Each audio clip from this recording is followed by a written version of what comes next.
Good morning students.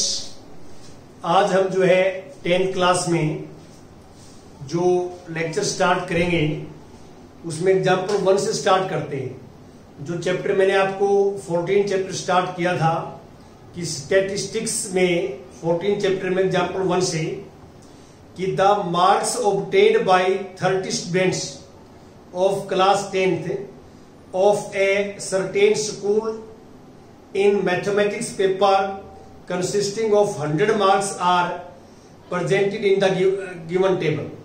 Table एक given है, उसमें मार्क्स गिवन है और find the mean marks obtained by the students। तो सबसे पहले तो आपने ये ध्यान रखना है कि ये जो डाटा आपको गिवन है ये डाटा किस टाइप का है। देखो मैंने आपको जो है टाइप्स ऑफ डाटा के बारे में बताया है और उसके अकॉर्डिंग फॉर्मूला बताया है कि मेन का कौन सा फॉर्मूला अप्लाई करेंगे। ये डाटा जो है अनग्रुप्ड फ्रीक्वेंसी डिस्ट्रीब्यूशन डाटा है, अनग्रुप्ड फ्रीक्वेंसी डिस्ट्रीब्यूशन डाटा। और इसमें आपको मैंने फॉर्मूला बताया था जो मीन का, mean equal to X bar. Formula ये है summation I equal to 1 to n F I X I और divide by I equal to 1 to n F I, ये फॉर्मूला होता है। ये फॉर्मूला जो है मैंने चार्ट से लिया है, जो आपको मैंने प्रीवियस लेक्चर्स के अंदर चार्ट पढ़ाया है उसमें सबसे पहले मैंने डाटा का ऑब्जर्वेशन किया। यहां पे डाटा है अनग्रुप्ड फ्रीक्वेंसी डिस्ट्रीब्यूशन, उसके अकॉर्डिंग मेन का फॉर्मूला ये लगता है। अब हम क्या करेंगे, ये हॉरिजॉन्टली रो दे रखे हैं आपको, रो है तो इनको कॉलम्स में कन्वर्ट करेंगे। देखिए ऐसे कॉलम में कन्वर्ट करेंगे हम।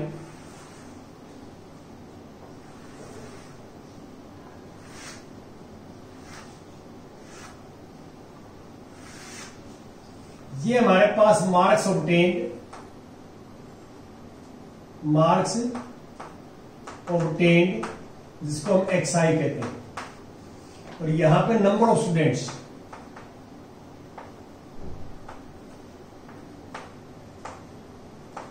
जिसको एफ आई। अब इन्हें कॉलम्स में लिखते हैं हम। देखिए 10 1 है, 20 और सो 1, 36 3 है, 40 4 है, 50 3 है, 56 2 है, 56 2 60 4, 70 4, 72 1, 80 1, 88 2, 92 3 और 95 1। ये हमारे पास है। देखो ये मैंने क्या किया है, ये आपको रो के अंदर गिवन थे, इनको हमने कॉलम्स के अंदर कन्वर्ट कर दिया, टेबल्स बनाई हमने। अब देखिए इसके अंदर क्या है, एफ आई इंटू एक्स आई चाहिए मेरे को। एफ आई ये कॉलम, एक्स आई ये कॉलम है, तो एफ आई इंटू एक्स आई हमें इस फॉर्मूले के अकॉर्डिंग चलना है। फॉर्मूले में हमें क्या रिक्वायर्ड है उसके अकॉर्डिंग कॉलम बनेंगे। तो अब देखिए इसकी मल्टीप्लाई से 10, इसके साथ 20, इसके साथ 108। ये ध्यान रखें आप, यूनिट प्लेस की उसमें लिखेंगे नीचे, 10th प्लेस को 10th प्लेस के नीचे लिखेंगे, 100 प्लेस को 100 प्लेस के नीचे लिखेंगे। यह आपने ध्यान रखना है।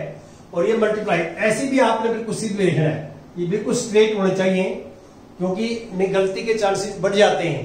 तो आपने हॉरिजॉन्टली लिखोगे तो भी स्ट्रेट और वर्टिकली लिखोगे तो मैंने आपको बता ही दिया कि यूनिट प्लेस के नीचे यूनिट प्लेस, 10th प्लेस के नीचे 10th प्लेस, 100 प्लेस के नीचे 100 प्लेस, और ऐसे आप लास्ट में आएगा 95, ये मल्टीप्लाई 95 हो जाएगा। अब इसमें आप ध्यान से देखें कि हमने इसको ऐड करना है।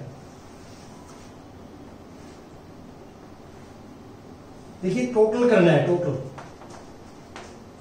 अब सिग्मा एफ आई एक्स आई के आगे है सिग्मा, जिसके आगे सिग्मा लग रहा है उसी को ऐड करना है। ये अगर सिग्मा एफ आई एक्स आई, तो इसको आप ऐड करेंगे दोनों को तो 1779 आ जाएगा, 1779 ये आ जाएगा। आप एडिशन करते हैं तो ये हमारे पास जो है यहां पे आपने करना है, इसको ऐसे करेंगे जो आप देख रहे हैं। 1779। अब एडिशन कर दिया। अब नीचे एफ आई के आगे सिग्मा है, तो जिसके कॉलम के आगे सिग्मा लग गया उसको ऐड करना है। तो एफ आई ये है, तो इसको आप ऐड करोगे सिग्मा एफ आई, ये 30 स्टूडेंट है, 30 स्टूडेंट है। अब आप क्या करेंगे, इसकी वैल्यू 1779 है, ये 30, तो आप इसको डिवाइड करेंगे 1779 को 30 से, तो हमारे पास जो रिजल्ट आएगा 59.3 आ जाएगा, 59.3। ये हमारे पास रिजल्ट आ जाए जो आप देख रहे हैं। ऐसे हम करेंगे, ये हमारा फॉर्मूला होता है। ये मल्टीप्लाई बीच वाली आप कर रहे हैं, मल्टीप्लाई, ये मल्टीप्लाई मैंने आपके लिए छोड़ दिए हैं, तो मैंने एक आइडिया दिया आपको कि हम ऐसे मल्टीप्लाई करें। इस बात का इस चैप्टर में ध्यान रखें कि डेटा देख के पहले फॉर्मूला डिसाइड होगा और फॉर्मूले के अकॉर्डिंग ही टेबल चलेगी। ये वाली जो टेबल हम बनाते हैं ये फॉर्मूले के अकॉर्डिंग चलेगी, वैसे आप याद नहीं कर सकते। फॉर्मूला जैसा होगा वैसे टेबल बनेगी। अब मैं आपको ये बता रहा हूं कि जैसे मान लो मैंने आपको प्रीवियस लेक्चर के अंदर बताया, अपने लेक्चर्स के अंदर, कि जो हमारे पास अनग्रुप्ड डेटा होता है, अनग्रुप्ड डेटा, उसको हम जो है कॉन्टिन्यूअस फ्रीक्वेंसी डिस्ट्रीब्यूशन में भी कन्वर्ट कर सकते हैं। जैसे ये डेटा है हमारे पास, ये डेटा है अनग्रुप्ड फ्रीक्वेंसी डिस्ट्रीब्यूशन डेटा, ये इसको हमने कॉन्टिन्यूअस फ्रीक्वेंसी डिस्ट्रीब्यूशन डेटा में चेंज कर दिया। ये मैंने स्टार्टिंग वाले लेक्चर में बताया था आपको, फर्स्ट लेक्चर के अंदर, कि हम अनग्रुप्ड डेटा को और कॉन्टिन्यूअस फ्रीक्वेंसी डिस्ट्रीब्यूशन डेटा में कन्वर्ट कर सकते हैं। ये कर दिया। अब मान लो इसका मैंने मीन निकालना है, तो इसको मैंने आपको चार्ट में 3 फॉर्मूले लिखवाए हैं। एक तो यही फॉर्मूला लिखवाया पहला, तो फर्स्ट फॉर्मूला तो मैंने मीन का यही लिखवाया है। यदि आपने ध्यान हो तो कि यदि कॉन्टिन्यूअस फ्रीक्वेंसी डिस्ट्रीब्यूशन है तो ये फॉर्मूला लगा सकते हैं। कैसे लगाएंगे मैं यहां बताता हूं। मान लो फर्स्ट फॉर्मूला वो लगाना है आपने, तो इसका ये चार्ट ऐसे बनेगा, ये टेबल्स,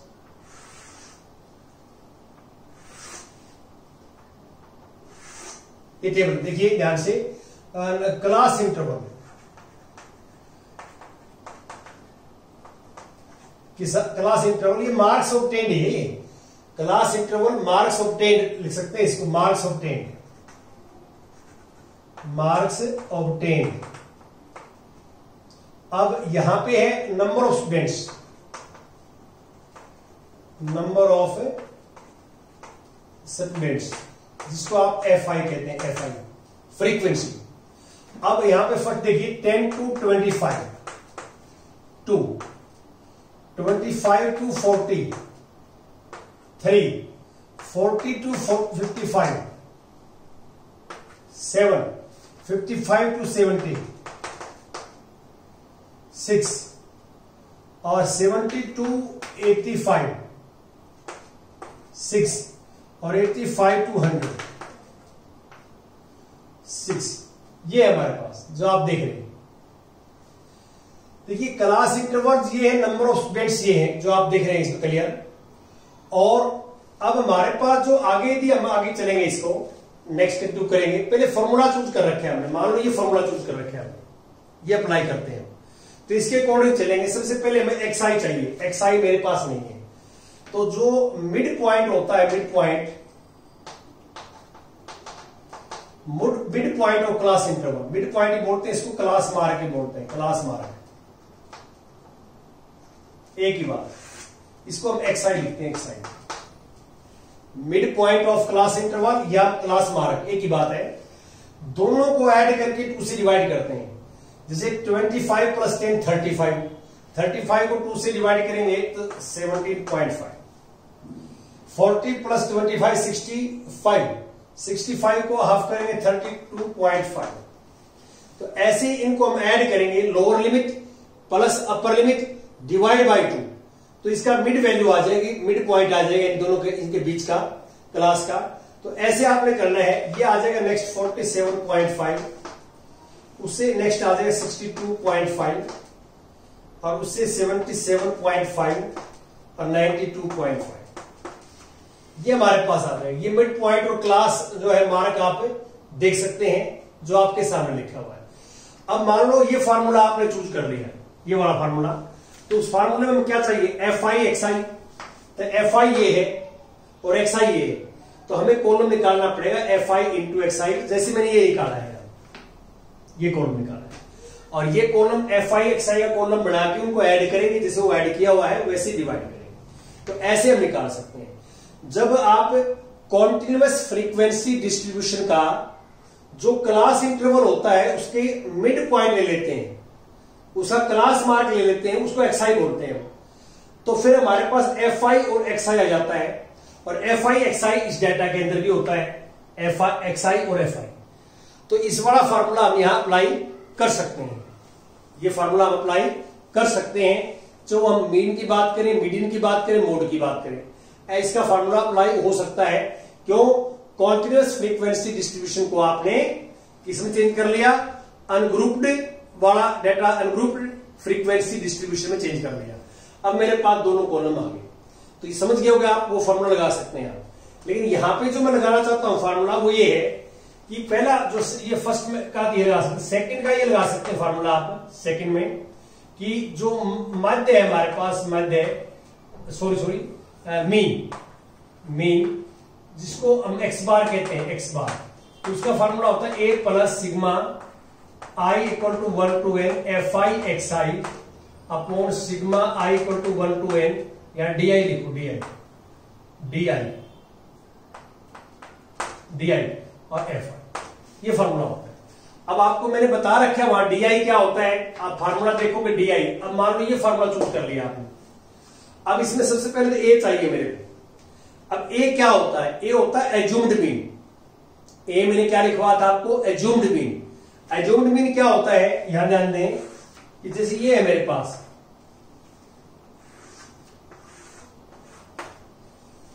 ये जो मिड पॉइंट है XI की वैल्यू, इनमें से किसी को भी हम एज्यूम्ड मीन मार सकते हैं। इसको भी A सपोज कर सकते हैं, इसको भी कर सकते हैं, इसको भी कर सकते हैं, किसी भी एक को आप A सपोज करेंगे। लेकिन जो बीच का पॉइंट होगा तो वो इजी रहता है, बीच वाला पॉइंट इजी रहता है। तो 47.5 को भी A मान सकते हैं आप, 60.2 को भी A मान सकते हैं। यदि आप मिडिल वैल्यू को A सपोज करेंगे, एज्यूम्ड मीन सपोज करेंगे, तो आपकी कैलकुलेशन लेस हो जाएगी, कम हो जाएगी। तो इसको मान लो सपोज करता हूं आपने इसको एज्यूम्ड मीन मान लिया। यहां पे मैं लिखता हूं लेट, इसी के नीचे लिखता हूं कि let assumed mean equal to, जिसको A कहते हैं 47.5। ये आपने एज्यूम्ड, ये ध्यान रखना पूरा कंप्लीट चैप्टर में, एज्यूम्ड मीन जो सपोज करेंगे वो XI की वैल्यू में सपोज करेंगे, जो XI की ऑब्जर्वेशन जो होती है उनमें से सपोज करेंगे। अब मैं DI निकालता हूं, देखो DI फार्मूले के हिसाब से DI का होता है XI माइनस A है 47.5, ये है हमारे पास। अब यदि आप करेंगे XI की पहली वैल्यू क्या, 17.5, XI की जगह 17.5 लिखेंगे, यहां पे 17.5 लिखेंगे तो माइनस 30 आ जाएगा, 32.5 लिखो यहां पे, ये माइनस के 15 आ जाएगा, ये लिखो 47.5 0 आ जाएगा, ये लिखोगे तो 15 आ जाएगा, ये लिखोगे 30 आ जाएगा, ये लिखो 45 आ जाएगा। ये मैंने माइनस किया एक्चुअल में, देखो 92.5 यहां रखेंगे, 92.5 यहां, और 92.5 में से 47.5 माइनस करेंगे तो 45 आएगा। अब ये हमारे पास आ गया। अब मुझे क्या चाहिए? FI इंटू DI चाहिए। देखो यहां फॉर्मूले में क्या है, FI इंटू DI। अब मेरे को जो कॉलम बनाना है, कॉलम वो FI इंटू DI का बनाना है। ये सेकंड फॉर्मूला है FI इंटू DI का, ये कॉलम बनाना है। ये मुझे पता कहां से लगा, यहां से लग रहा है। ये फार्मूला देख रहा हूं मैं, फार्मूले के अकॉर्डिंग कॉलम जो है बना रहा हूं मैं। अब मेरे पास DI नहीं था, देखो DI नहीं था, तो मैंने पहले DI निकाला। अब DI का पता कहां से लगेगा आपको? वो आपको डाटा चार्ट से पता लगेगा जो मैंने लिखवाया हुआ, वहां DI क्या है। और अब FI इंटू DI, FI ये है इंटू DI ये है, मल्टीप्लाई करोगे तो -60, इसको करोगे -45, इसकी मल्टीप्लाई करें 0, इसकी मल्टीप्लाई करें 90, और इसकी मल्टीप्लाई करें 180, और इसकी मल्टीप्लाई करेंगे आप तो ये 35 से 36 और 270। अब आप मुझे बताओ कोई बच्चा कि जो सिग्मा जिसके आगे लगा हुआ है, जिस कॉलम के आगे सिग्मा लगा हुआ है, उसी को आपने ऐड करना है। तो अब टोटल हमारे पास ये हो जाएगा, टोटल यहाँ पे टोटल कि सिग्मा एक तो एफ आई डी आई के आगे लग रहे हैं, एक तो इसका हमें टोटल करना है sigma F I D I, plus की अलग ऐड कर लेना, माइनस की अलग ऐड कर लेना, प्लस में से माइनस करोगे आप तो हमारे पास जो रिजल्ट आएगा वो बता देता हूं, ये आएगा 435 और एफ आई के आगे सिग्मा लगा दिया, तो एफ आई के आगे सिग्मा लगा दिया, इसको ऐड करना है सिग्मा एफ आई, ये 30 स्टूडेंट हमारे को पता है स्टेटमेंट में, इनको ऐड नहीं करना। फॉर्मूला पहले देखेंगे, फॉर्मूला अकॉर्डिंग चल रहा है। अब क्या करेंगे, ये मीन का फार्मूला लिखा हुआ है यहाँ पे, तो ए हमारे पास 47.5 है, ए 47.5 यहां पुट कर दिया, plus sigma F I D I, sigma F I D I 435 है और सिग्मा एफ आई 30 है। अब 435 को 30 से डिवाइड करेंगे आप, ये 14.5 आएगा, करके देख रहे डिवाइड 14.5 और इसमें ऐड करोगे 62 आ जाएगा। लेकिन यहां पे देखिए, यदि हमने इस डेटा को जो है वो इसमें चेंज किया, कॉन्टिन्यूअस फ्रीक्वेंसी डिस्ट्रीब्यूशन चेंज किया, तो मीन में डिफरेंस आया, वहां 59.3 था, यहां 62 है। वो एग्जैक्ट है, वो एग्जैक्ट है क्योंकि एग्जैक्ट जो नंबर्स है वो यहां पे आए थे। और ये अप्रोक्सीमेट क्यों आया वो आप अपना जो है ऑब्जर्वेशन करना, क्योंकि यहां पे हमने मिड पॉइंट जो है 17.5 लिया है और वहां पे नंबर जो है डिफर कर रहे हैं इसके साथ। लेकिन हम इसमें जब डेटा काफी बड़ा हो जाता है, लार्ज हो जाता है, तो उस केस में फिर हमारे को ये करना पड़ता है। अब मैं सेकंड आगे थर्ड फार्मूला देखिए, फर्स्ट फार्मूला आप ये लगा सकते थे इस क्वेश्चन के अंदर, सेकंड फार्मूला ये लगा सकते हैं जिसको आप एज्यूम्ड मीन मेथड बोलते हैं, इसको बोलते हैं हम एज्यूम्ड मीन मेथड। तीसरा होता है, तीसरा method step deviation method. Continuous frequency distribution data हो तो मीन का फार्मूला होता है कि A plus summation I equal to 1 to n F I U I multiply I equal to 1 to n F I multiply by H. ये हमारे पास mean का formula जो आप देख रहे हैं, ऐसे हम कर रहे हैं, ये फार्मूला है। और अब हम बात करते हैं, आगे कंटिन्यू चलते हैं कि अब इसके अंदर इसके अकॉर्डिंग टेबल बनेगी।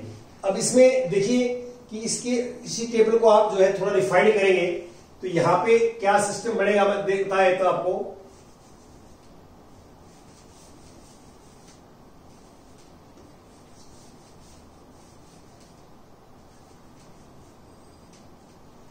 ये।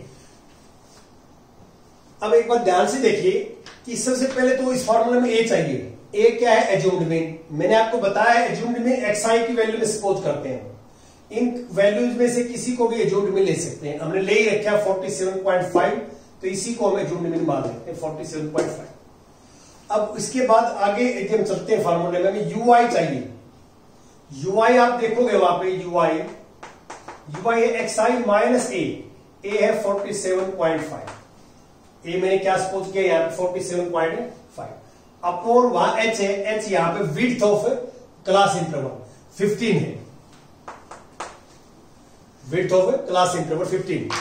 देखो आप तो अपर लिमिट में से लोअर लिमिट माइनस करते हैं, विड्थ ऑफ क्लास इंटरवल निकालते हैं एच को हम, अपर में से लोअर माइनस करते हैं तो 25 में से 10 माइनस करें 15 आ जाएगा।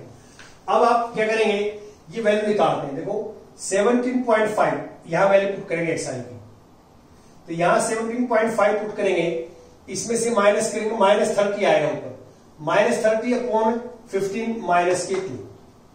अब 32.5 यहां पुट करेंगे तो माइनस के 15 आएगा ऊपर, दिस इज -1। 47.5 पुट करेंगे तो 0 आ जाएगा, 62 पुट करेंगे तो 1 आ जाएगा, 77.5 पुट करेंगे -30/15 2 आ जाएगा, 92.5 यहां पुट करेंगे xi की जगह, इसमें से माइनस करेंगे 45 आएगा, 45 को 15 से डिवाइड करोगे 3 आ जाएगा। ये सबसे लेस कैलकुलेशन होती है, सबसे इंपॉर्टेंट है, ये अप्लाई करना चाहिए आपने यदि कॉन्टिन्यूअस फ्रीक्वेंसी डिस्ट्रीब्यूशन डाटा आता है। तो अब हम क्या करेंगे, इसमें हमें fi और ui की मल्टीप्लाई चाहिए। fi ये कॉलम है, ui हमने निकाल लिया, तो fi ui मल्टीप्लाई करेंगे, तो इसकी मल्टीप्लाई करेंगे तो -4, इसकी मल्टीप्लाई करेंगे -3, इसकी मल्टीप्लाई करेंगे 0, इसकी मल्टीप्लाई करेंगे 6, इसकी मल्टीप्लाई करेंगे 12 और इसकी मल्टीप्लाई करेंगे 18, ये मल्टीप्लाई करेंगे। अब हम इसको ऐड करते हैं, एडिशन होता हमारा, तो एडिशन जो है summation i equal to 1 to n और ये आ गया FIUI। तो आप प्लस की अलग ऐड कर लेना, माइनस की अलग ऐड कर लेना। तो देखो 18 प्लस 12 30 प्लस 6 36 माइनस 7 तो 29 आ जाएगा, 29। अब ये हमारे पास जो है इसका FI का कॉलम भी ऐड कर चुके हैं, FI 30 है। तो अब हम वैल्यू पुट करते हैं, तो A is 47.5, as 47.5 assumed mean है, एज्यूम्ड मीन। और सिग्मा FIUI 29 और सिग्मा FI 30 और H है 15 2 30 और 2 इसे कैंसिल करेंगे तो 14.5। तो हमारे पास 75.5 प्लस 14.5, तो आपने अब ऐड करो 62 आ जाए। तो आप यदि कंपैरिजन करें, मैं आपको सिर्फ ये बता रहा हूं कि कंपैरिजन करते हैं तो कौन सा फार्मूला जो है इजी रहता है हमारे लिए, ये हम बात कर रहे हैं। अब हमारे पास जो डेटा था वो था कॉन्टिन्यूअस फ्रीक्वेंसी डिस्ट्रीब्यूशन, ये डेटा था। उसमें हम फार्मूला ये भी अप्लाई कर सकते हैं मीन का, ये अप्लाई भी कर सकते हैं। ये होता है डायरेक्ट मेथड, ये होता है assumed mean method, assumed mean method, और ये होता है step deviation method, step deviation. तो आप एक ही क्वेश्चन ऐसे भी निकालिए, ऐसे भी निकालिए और ऐसे भी निकालिए, तीनों फार्मूले से निकालिए, और फिर आप जो है कंपैरिजन करिए कि सबसे इजी और सिंपल कैलकुलेशन जो है वो इसमें मिलेंगे आपको। तो यहां पे आपको ये बताना चाह रहा है कि तीनों से क्वेश्चन ठीक है, लेकिन यदि आपके पास कॉन्टिन्यूअस फ्रीक्वेंसी डिस्ट्रीब्यूशन डाटा है तो आपने ये जो है स्टेप डेविएशन मेथड जो है अप्लाई करना चाहिए। इसको हम शॉर्टकट मेथड ही बोलते हैं, शॉर्टकट मेथड भी इसको बोलते हैं, जो आपके सामने लिखा हुआ है। और ये आपने अप्लाई करना, तीनों ही आने चाहिए आपको। तो ये आपने कंटिन्यू करना है, आगे कंटिन्यू करेंगे हम इसको। Thank you very much.